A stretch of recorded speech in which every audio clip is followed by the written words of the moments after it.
Você está de joelhos no chão de uma viela escura. O coração dispara. A arma na cintura pesa mais do que o ferro. Pesa mais do que tudo que você já carregou na vida. Você olha para as mãos e não consegue reconhecê-las. Quando foi que virei isso? Essa é a sua história. Uma história que começa muito antes da primeira arma. Muito antes do primeiro medo que você aprendeu a esconder. Começa ali, numa criança que só queria ser amada. E se você está aqui, talvez porque algo dentro de você ainda respira, ainda busca, ainda acredita que existe uma saída. Se essa história tocar no seu coração, curte esse vídeo agora e se inscreve no canal. Cada inscrição ajuda essa mensagem a chegar em quem mais precisa. A casa era pequena demais para tanta dor. 2 cômodos, paredes finas que não seguravam nem o barulho e muito menos as brigas. Você tinha 7 anos quando viu seu pai pela última vez. Ele saiu numa tarde de sexta e não voltou mais. Nenhuma explicação, nenhuma despedida.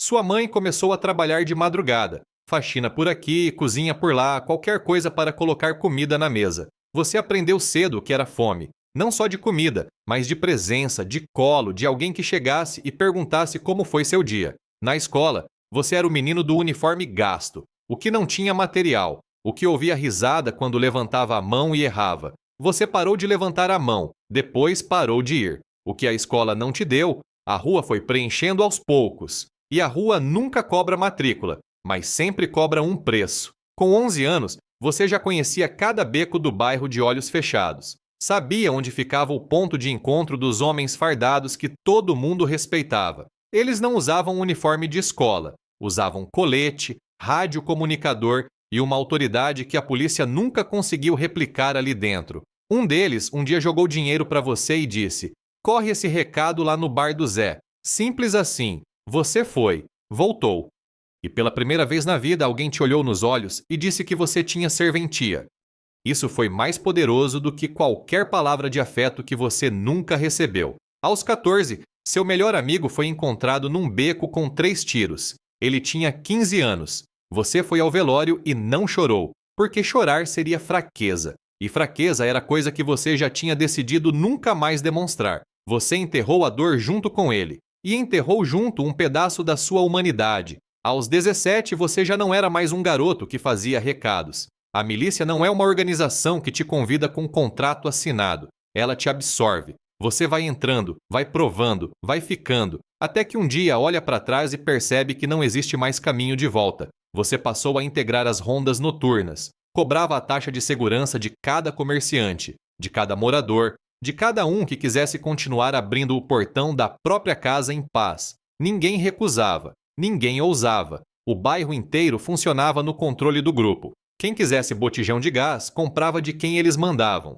Água, a mesma coisa. A internet, o Gotonet que conectava as famílias ao mundo, era distribuída por eles, com preço deles, na hora que eles decidiam. Monopólio total. Quem tentasse buscar fora, pagava caro por isso. Numa noite de terça-feira, houve uma troca de tiros com uma facção rival que tentava avançar o território. Você estava lá. O barulho dos disparos ecoou pelo beco e quando a poeira baixou, havia um corpo no chão. Um menino. Devia ter uns 16 anos. Você olhou para ele e não sentiu nada. E foi esse nada que te assustou mais do que qualquer bala. As semanas seguintes foram de silêncio interno. Você dormia pouco, bebia mais. Ficava horas olhando para o teto sem conseguir explicar o que estava sentindo. Culpa, medo, vazio, tudo junto misturado com a sensação de que aquela vida tinha uma data de validade. E você não sabia quando seria o vencimento. Era uma missão simples. Acompanhar 2 homens numa cobrança de um comerciante que estava atrasando o pagamento há 3 semanas.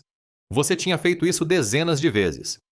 Mas nessa noite, ao passar em frente a uma pequena igreja no final da rua, você ouviu um som que não conseguiu ignorar. Era um coral, fraco, desafinado, com um microfone barato. Mas havia algo naquelas vozes que entrou pela sua armadura e chegou num lugar que você não sabia mais que existia. Você parou. Os outros 2 seguiram em frente. E você ficou ali, parado na calçada, olhando pela janela aberta daquela igreja, vendo pessoas simples cantando com os olhos fechados e as mãos levantadas, como se estivessem tocando em algo invisível, mas absolutamente real. Um homem saiu pela porta lateral, provavelmente para buscar água. Ele te viu parado ali, não demonstrou medo, Não recuou, só te olhou e disse com uma calma que você não conseguiu entender. Você também foi convidado. Você não entrou naquela noite, mas aquelas palavras não saíram mais. Nos dias seguintes, uma luta interna tomou conta de você. Era mais fácil continuar. Era mais seguro fingir que não tinha sentido nada.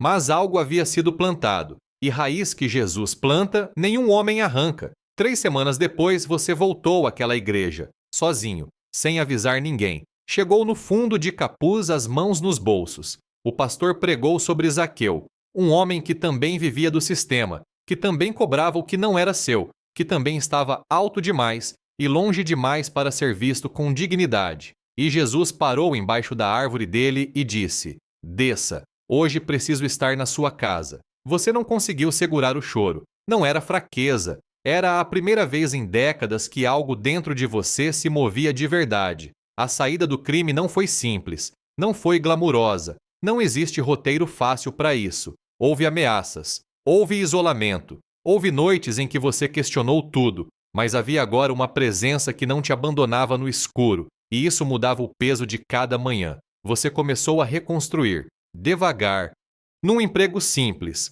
num bairro diferente, numa vida que não cabia em nenhum roteiro que você tinha imaginado para si, mas era sua, limpa, e pela primeira vez você conseguia dormir. Essa história é fictícia, mas a dor que ela carrega é real. Os traumas que formam um miliciano não nascem do nada. Nascem de um menino que um dia só precisava de alguém que ficasse. E se você está vendo esse vídeo, talvez sua história seja diferente nos detalhes, mas parecida no que dói.